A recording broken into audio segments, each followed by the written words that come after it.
ਜਿਨ੍ਹਾਂ ਦਾ ਆਪਾਂ ਜਨਮ ਦਿਹਾੜਾ ਮਨਾ ਰਹੇ ਹਾਂ ਕਈ ਦਿਨਾਂ ਤੋਂ। ਪਰਸੋਂ ਜਨਮ ਦਿਹਾੜਾ ਹੈ। ਧੰਨ ਧੰਨ ਬਾਬਾ ਈਸ਼ਰ ਸਿੰਘ ਜੀ ਮਹਾਰਾਜ ਨਾਨਕਸਰ ਵਾਲਿਆਂ ਦਾ ਬਚਨ ਹੈ, ਅੰਮ੍ਰਿਤ ਵੇਲੇ ਉਠੋ, ਇਸ਼ਨਾਨ ਕਰੋ, ਨਾਮ ਜਪੋ, ਬਾਣੀ ਪੜੋ। ਤੇ ਫਿਰ ਪ੍ਰੇਰਣਾ ਦਿੰਦੇ ਸਨ, ਜੁਗਤੀ ਦੱਸਦੇ ਸਨ ਮਹਾਂਪੁਰਸ਼ ਆਪਣੇ ਬਚਨਾਂ ਵਿੱਚ। ਕਹਿੰਦੇ ਸਨ ਅੰਮ੍ਰਿਤ ਵੇਲੇ ਉੱਠਣ ਦੇ ਇਸ਼ਨਾਨ ਦਾ ਫਲ ਕੀ ਹੈ?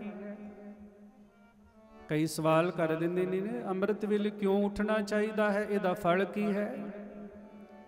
ਤੇ ਫਿਰ ਬਾਬਾ ਜੀ ਸਮਝਾਉਂਦੇ ਸਨ, ਭਾਈ ਸਵਾ ਪਹਿਰ ਤੜਕੇ ਉੱਠ ਕੇ ਨਿਤਨੇਮ ਕਰੀਏ, ਉਸ ਦਾ ਮਹਾਤਮ ਜਿਵੇਂ ਸਵਾ ਮਨ ਸੋਨੇ ਦਾ ਪੁੰਨ ਕਰਨਾ ਹੈ। ਆਖੋ ਸਤਨਾਮ। ਸਵਾ ਪਹਿਰ ਤੜਕੇ ਉੱਠ ਕੇ ਨਿਤਨੇਮ ਕਰੀਏ, ਉਸ ਦਾ ਮਹਾਤਮ ਕੀ ਹੈ? ਜਿਵੇਂ ਸਵਾ ਮਨ ਸੋਨੇ ਦਾ ਪੁੰਨ ਕਰਨਾ। ਇੱਕ ਪਹਿਰ ਤੜਕੇ ਦੇ ਉੱਠ ਕੇ ਇਸ਼ਨਾਨ ਕਰਕੇ ਨਿਤਨੇਮ ਕਰੀਏ, ਉਸ ਦਾ ਫਲ ਕੀ ਹੈ? ਜਿਵੇਂ ਸਵਾ ਮਨ ਚਾਂਦੀ ਪੁੰਨ ਕਰਨਾ। ਹੁਣ ਅੱਧ ਪਹਿਰ ਪਹਿਲਾਂ ਉੱਠ ਕੇ ਇਸ਼ਨਾਨ ਕਰੇ, ਨਿਤਨੇਮ ਕਰੇ, ਉਸ ਦਾ ਮਹਾਤਮ ਕੀ ਹੈ? ਜਿਵੇਂ ਸਵਾ ਮਨ ਤਾਂਬਾ ਪੁੰਨ ਕਰ ਦੇਣਾ।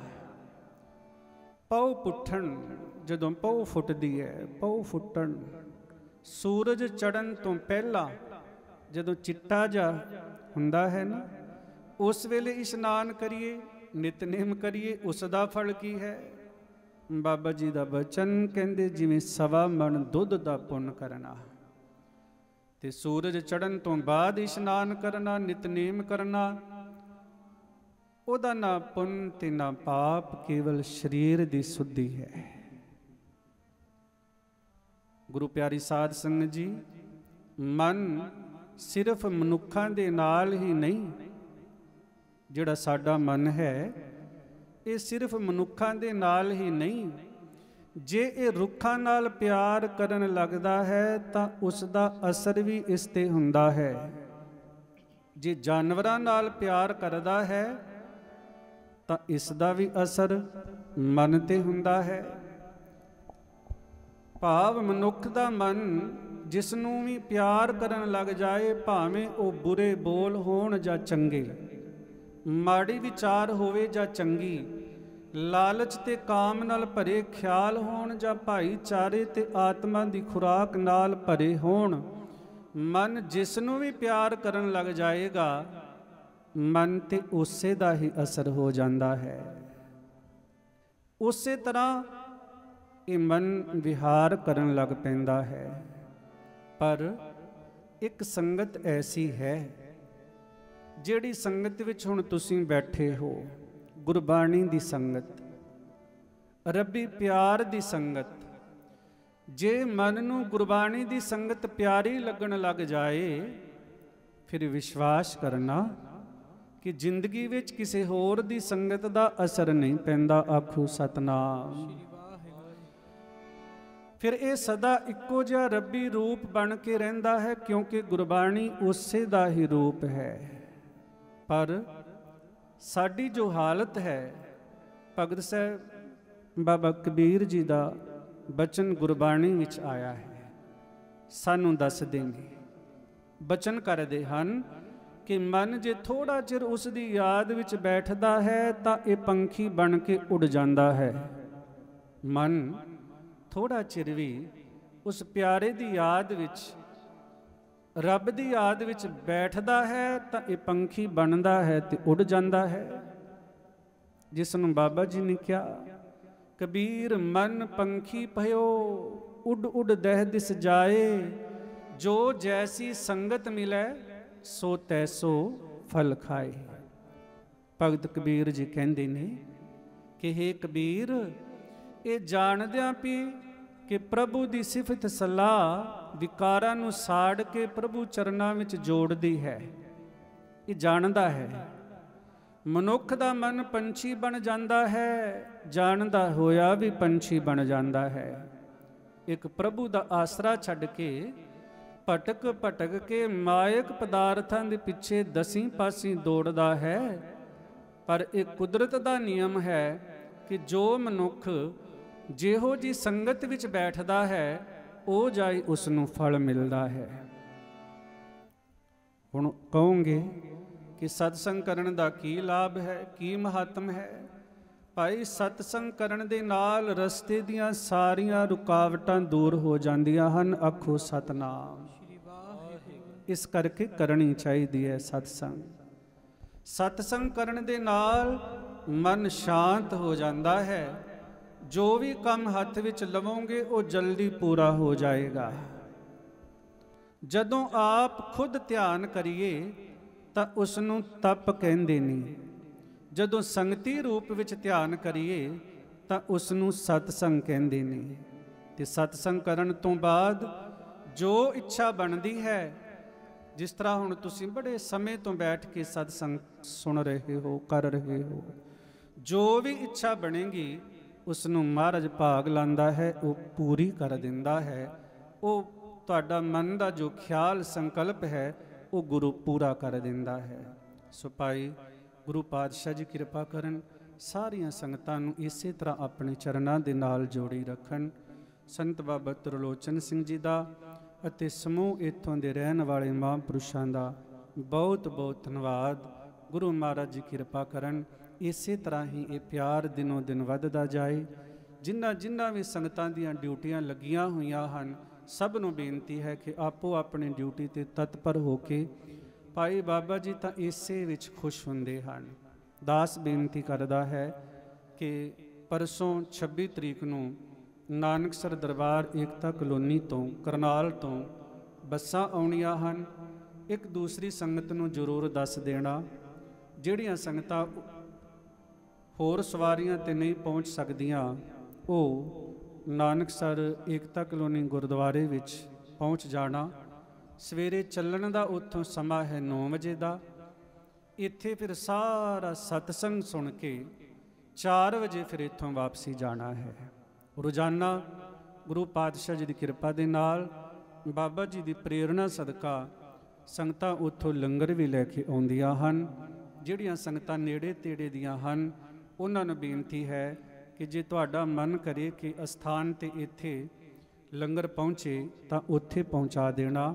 ਉੱਥੋਂ ਫਿਰ ਸੰਗਤ ਇੱਥੇ ਲੈ ਕੇ ਆਉਂਦੀ ਹੈ ਲੰਗਰ। ਜੋ ਇਹ ਸੇਵਾ ਸਾਨੂੰ ਬਾਬਾ ਜੀ ਨੇ ਬਖਸ਼ੀ ਹੈ, ਸਤਿਗੁਰਾਂ ਦੇ ਚਰਨਾਂ ਵਿੱਚ ਅਰਦਾਸ ਬੇਨਤੀ ਹੈ, ਮਹਾਰਾਜ ਕਿਰਪਾ ਕਰਨੀ। ਇਸੇ ਤਰ੍ਹਾਂ ਆਪਣੇ ਬੱਚਿਆਂ ਨੂੰ, ਆਪਣੀਆਂ ਪਿਆਰੀਆਂ ਸੰਗਤਾਂ ਨੂੰ ਆਪਣੇ ਚਰਨਾਂ ਦੇ ਨਾਲ ਜੋੜੀ ਰੱਖਣਾ। ਇਸੇ ਤਰ੍ਹਾਂ ਸਾਧੂਆਂ ਦੀ ਸੰਗਤ ਕਰਕੇ ਇਹ ਰੰਗ ਲੱਗਦਾ ਹੀ ਜਾਏ। ਕਦੇ ਸਾਧ ਸੰਗਤ ਨਹੀਂ ਛੱਡਣੀ, ਰੰਗ ਲੱਗਦਾ ਲੱਗ ਜਾਊਗਾ। ਹੋਈ ਭੁੱਲ ਚੁੱਕ ਦੀ ਖਿਮਾ। ਅਗਲਾ ਪ੍ਰੋਗਰਾਮ ਬੜੇ ਪਿਆਰ ਦੇ ਨਾਲ ਸੰਤ ਬਾਬਾ ਮਨਜੀਤ ਸਿੰਘ ਜੀ ਪਾਸੋਂ ਸਰਵਣ ਕਰੋ। ਸਾਰੀ ਸੰਗਤ ਗੱਜ ਵੱਜ ਕੇ ਫਤਿਹ ਬੁਲਾਓ। ਵਾਹਿਗੁਰੂ ਜੀ ਕਾ ਖਾਲਸਾ, ਵਾਹਿਗੁਰੂ ਜੀ ਕੀ ਫਤਿਹ। ਵਾਹਿਗੁਰੂ ਜੀ ਕਾ ਖਾਲਸਾ, ਵਾਹਿਗੁਰੂ ਜੀ ਕੀ ਫਤਿਹ। ਇਹ ਸੰਤ ਗੁਰਮੀਤ ਸਿੰਘ ਜੀ ਨਾਨਕਸਰ ਕਰਨਾਲ ਵਾਲੇ ਬੜੀ ਪਿਆਰ ਦੇ ਵਿੱਚ ਸ਼ਬਦ ਸੁਣ ਕਰਵਾਇਆ। ਨਾਲ ਸਾਨੂੰ ਅੰਮ੍ਰਿਤ ਵੇਲੇ ਉੱਠ ਕੇ ਨਾਮ ਜਪਣਾ ਚਾਹੀਦਾ ਹੈ, ਬਾਣੀ ਪੜ੍ਹਨੀ ਚਾਹੀਦੀ ਹੈ, ਅੰਮ੍ਰਿਤ ਵੇਲੇ ਉੱਠਣਾ ਚਾਹੀਦਾ ਹੈ। ਬੜੇ ਪਿਆਰ ਦੇ ਨਾਲ, ਬੜੇ ਸੋਹਣੇ ਸੁਚੱਜੇ ਢੰਗ ਦੇ ਨਾਲ ਸਮਝਾਇਆ ਹੈ। ਬਹੁਤ ਬਹੁਤ ਧੰਨਵਾਦ ਇਹਨਾਂ ਦਾ।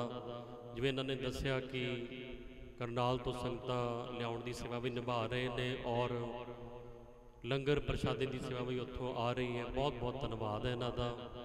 ਇਹਨਾਂ ਦਾ ਘਰ ਹੈ, ਸਾਡੇ ਤੋਂ ਪਹਿਲਾਂ ਇਹਨਾਂ ਦਾ ਘਰ ਹੈ।